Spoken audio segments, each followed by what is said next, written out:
Si vous me tuez, vous ne saurez jamais où est Constance.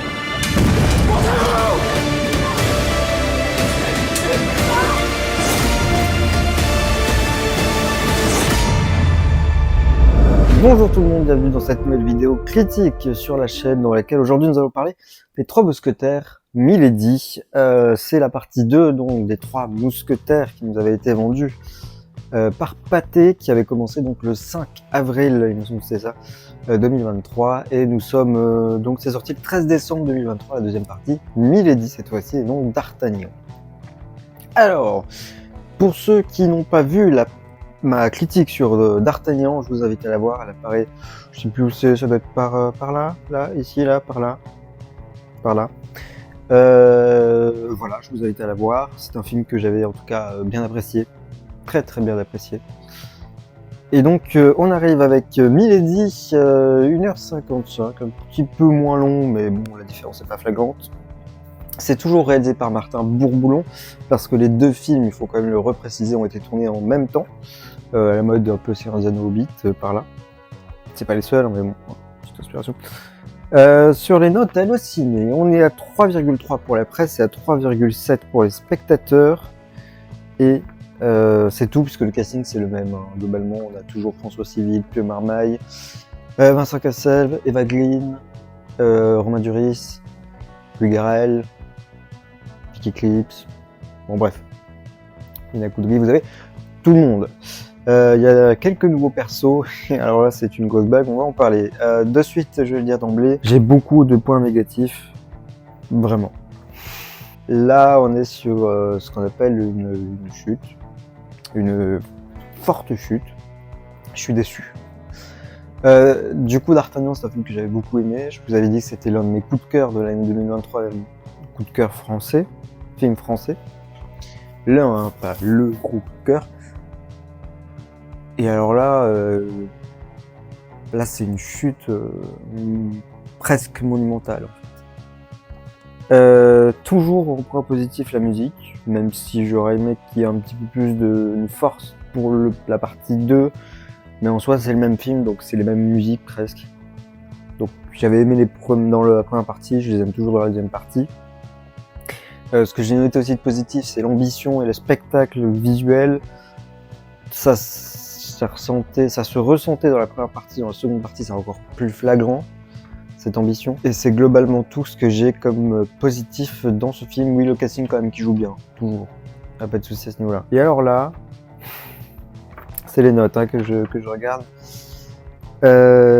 Toujours en point négatif, le traitement d'Aramis et Porthos, qui est une réelle catastrophe dans ce film. Déjà que dans la première partie, ils ne servaient pas grand-chose, on n'avait rien sur eux. Mais alors dans ce film, ils ne servent strictement à rien. Pourquoi faire les 3 mousquetaires si vous en voulez que 2 en fait? J'ai pas compris, là, vraiment c'est n'importe quoi. Il y a un personnage qui débarque dans ce film qui est la sœur de Aramis. Pourquoi? Elle ne sert strictement à rien, il n'y a rien d'intéressant là-dedans, vraiment. Elle débarque rapidement pour une histoire d'amour un petit peu, dans laquelle Aramis va se mêler. Et alors ça se finit mais tellement comme... Tu te dis mais pourquoi vous avez fait ça si c'est pour avoir cette fin là qui est... On s'en fiche en fait, vraiment ça n'apporte rien, on s'en fiche. Vraiment. Vraiment en plus Porthos oui à la fin Porthos est la sœur d'Aramis, voilà. Ma question c'est est-ce qu'on a déjà oublié du coup ce que avait dit Porthos dans le premier film? On a laissé vendre que Porthos était gay du coup dans le premier. Alors, du coup on sait pas si c'est seulement ça ou si c'est un mélange de tout. Mais dans ce film, on n'en parle pas du tout. C'est-à-dire que vraiment... Alors mon sentiment, je vais le dire très clairement, hein, j'ai pas eu l'impression d'avoir la même partie, enfin le même film. Parce que c'est censé être un film divisé en 2 parties. Pour moi, il y a 2 films, pas une partie. Enfin, pas 2 parties. C'est-à-dire que pour moi, D'Artagnan n'a rien à voir avec Milady. Pour certains, c'est les mêmes défauts qu'il y a. Je suis d'accord. encore que, mais Milady, c'est loin de ce qu'avait été D'Artagnan, encore que. Je suis déçu, en fait, je sais pas comment vous dire, c'est que d'un côté, il y a tellement de spectacles et d'ambition dans ce deuxième volet, cette deuxième partie, que je me dis c'est ça qui est bien, et ça aurait été bien si ça avait été dans la première partie, parce que il y aurait tout eu dans la première partie, il n'y avait pas besoin de faire une deuxième partie, c'était bon. Vous vous arrêtez là, c'était parfait. Mais alors là, c'est... En fait, vraiment, ce qui porte préjudice dans ce film, deuxième partie, l'un des gros défauts, c'est le scénario. Le scénario par rapport au premier, le premier j'avais vraiment bien aimé, mais alors là ça va n'importe où, c'est un bordel pas possible. Ça va vraiment partout et nulle part à la fois. C'est-à-dire qu'on est censé avoir un film sur les 3 mousquetaires, donc ils sont 4, et littéralement, tous les mousquetaires sont tous dans leur coin, ils font leur vie dans leur coin, leur mission dans leur coin. Quel intérêt de faire les 3 mousquetaires, qui sont 4, s'ils sont partout dans leur coin? Ça ne sert à rien. Ça ne sert à rien. Alors il y a quand même des trucs hors scénario, la réalisation est cool, il y a des plans qui sont vraiment spectaculaires, quand il y a les bateaux, les boulets de canon qui sont tirés, qui vont droit sur les bateaux, là aussi c'est cool, c'est des beaux effets spéciaux qui sont bien réussis, bien faits. Les scènes de baston sont un peu moins, comment dire, elle rentre moins dans la tête que dans le premier film, si ce n'est qu'il y a beaucoup de jeux avec du feu en plan séquence. Donc ça aussi c'est pas facile à faire, c'est un peu chiant, c'est dangereux. Donc voilà, il y a quand même ça qui fait que ça reste un film qui est cool, mais il faut pas le dire trop vite. Parce que vraiment il y a beaucoup trop de défauts dans ce film pour que ce soit un vrai bon film, comme l'a été la première partie. On a un nouveau personnage aussi qui fait son arrivée, c'est Hannibal. C'est dommage, je fais des mouvements avec mes mains, vous les voyez pas. Pourquoi faire en fait? Parce que Hannibal ne sert à rien. Il apparaît pour quelques séquences et il ne fait rien. C'est juste parce que je sais pas, je sais plus ce que c'est parce que je l'ai vu au cinéma, donc ça fait quelques temps, mais il me semble qu'il y avait un truc de prince ou je sais pas quoi. Enfin, il avait soit c'est lui, soit c'est quelqu'un de sa famille qui est haut placé. Et du coup, il fait obtenir quelque chose, je crois, au mousquetaire ou un truc comme ça. C'est très flou. Mais c'est tout. Il ne sert à rien et après on ne le voit plus. C'est une catastrophe. C'est vraiment une catastrophe.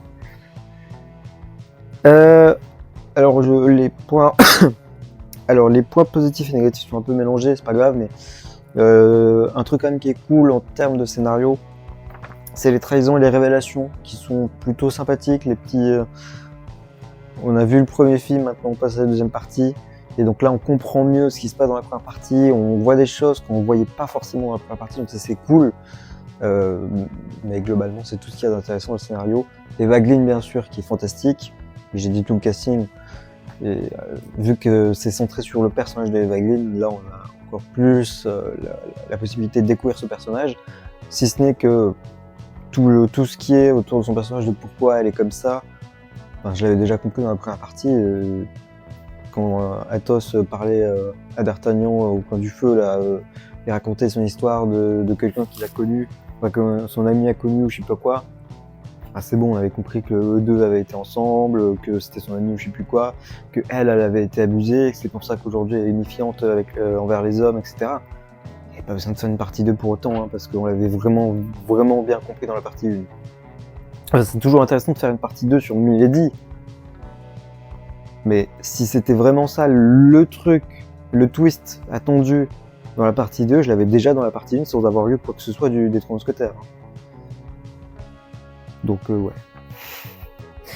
J'ai beaucoup trop de trucs négatifs à dire sur ce film, c'est une catastrophe alors que j'ai adoré le premier.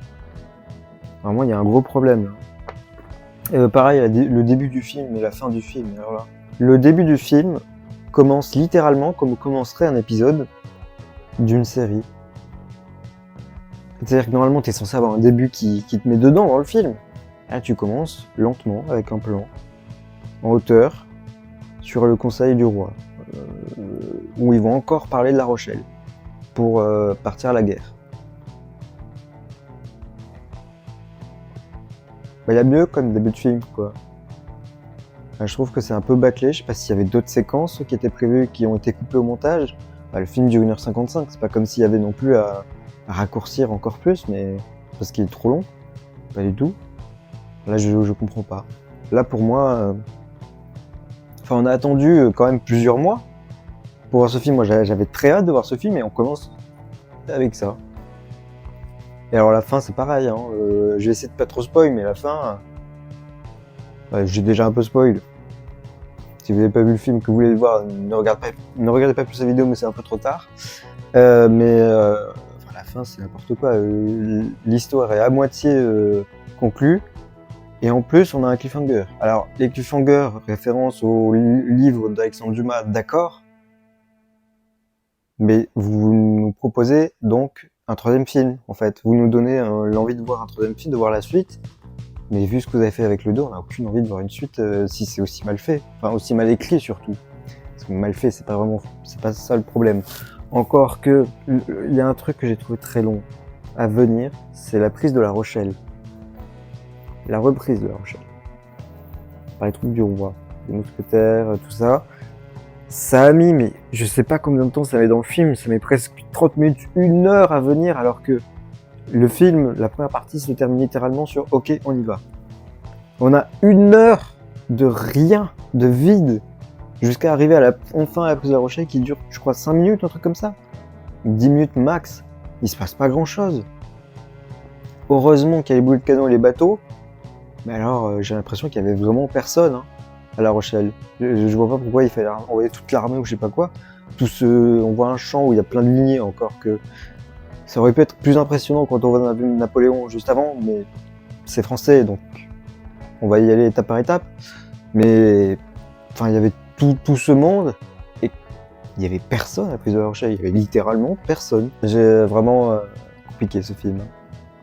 Compliqué pour l'apprécier. J'ai quand même envie de le revoir, mais compliqué. Très très compliqué. Il y a aussi un truc qui m'a saoulé, même si je savais que ça allait arriver, parce que de toute façon c'était comme ça dans les livres. Encore un spoil. Constance Bonacieux meurt pendue, parce que normalement c'était Eva Glynn, donc le personnage de Milady qui devait mourir, qui allait être pendue.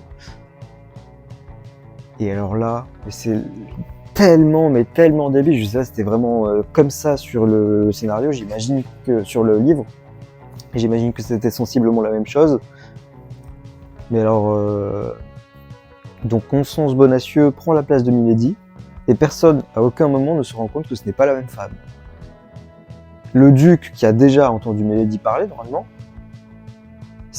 là on a Constance Bonacieux qui est masquée mais qui parle, qui dit que c'est pas elle, qu'elle s'appelle Constance Bonacieux, que c'est pas elle, Milady, etc. Et le duc, les gardes, rien. Alors c'est peut-être pas les mêmes, on peut toujours trouver une justification, mais dans le fond, c'est tellement débile. Pour moi, c'était une facilité scénaristique. Je sais, encore une fois, je suis désolé, si c'était pareil dans le livre, vous avez fait pareil, mais à la limite, j'aurais préféré que ce soit modifié, ça, parce que c'était vraiment pas terrible. Sans faire de mauvais jeux de mots. Avec le potentiel du premier film, c'est dommage d'arriver avec ce deuxième film. Parce que pour moi, c'est vraiment un film, pas une partie, c'est 2 films qui n'ont rien à voir. Vraiment. Pareil, je suis déçu sur le roi, Louis Garrel, que j'avais beaucoup aimé dans la première partie. Et dans cette seconde partie, je trouve que son traitement est pathétique. Il n'y a rien de similaire avec le premier, je le trouve mauvais. Il n'y a rien d'intéressant dans le deuxième film avec lui. Alors que c'est quand même le roi. C'était intéressant dans le premier, mais alors dans le deuxième, il est presque absent. C'est son frère qui prend toute la place, pour le coup. Et on comprend pourquoi à la fin. Donc ça, c'était un truc intéressant. Voilà. C'est fini. Et je sais pas s'ils prendront l'initiative de faire un 3e film. En soi, j'ai un peu envie de voir la suite, mais il va falloir faire un effort. Parce que là, c'est pas terrible, vraiment pas terrible. Dans la vie globale, c'est ce que j'ai mis, c'est que j'avais vraiment pas l'impression d'avoir vu une partie 2, j'ai eu l'impression de voir un autre film qui n'a rien à voir avec le premier film. On a un petit récap d'ailleurs au tout début du film. on a un petit récap sur ce qui s'est passé avant. Et c'est vrai que beaucoup ont dit que faites-en une série en fait, parce que là on a vraiment l'impression d'avoir le récap de l'épisode précédent. C'est vrai. Après, je préfère voir ça au cinéma, parce que c'est tellement... Pour moi, c'est un film qui est vu au cinéma, qui est sympa à voir au cinéma. Et le premier film pour moi était un film, pas une série. C'est sûr qu'avec le deuxième film, on se dit que c'est mieux en série. C'est dommage, du coup. Ça casse un peu tout. Voilà, j'ai essayé de faire au plus court, mais j'avais beaucoup de choses à dire, malheureusement, de négatifs. Sur ce deuxième film, sa deuxième partie, visiblement c'est une deuxième partie. Merci d'avoir regardé cette vidéo, merci de votre fidélité. Si cette vidéo vous a plu, n'hésitez pas à lâcher un petit pouce bleu, à lâcher un like, parce que je crois plus que ce soit des pouces bleus. N'hésitez pas à vous abonner pour ne rien rater des prochaines vidéos, réactions ou critiques. Sur ce, portez-vous bien. Et puis, à la prochaine. Ciao!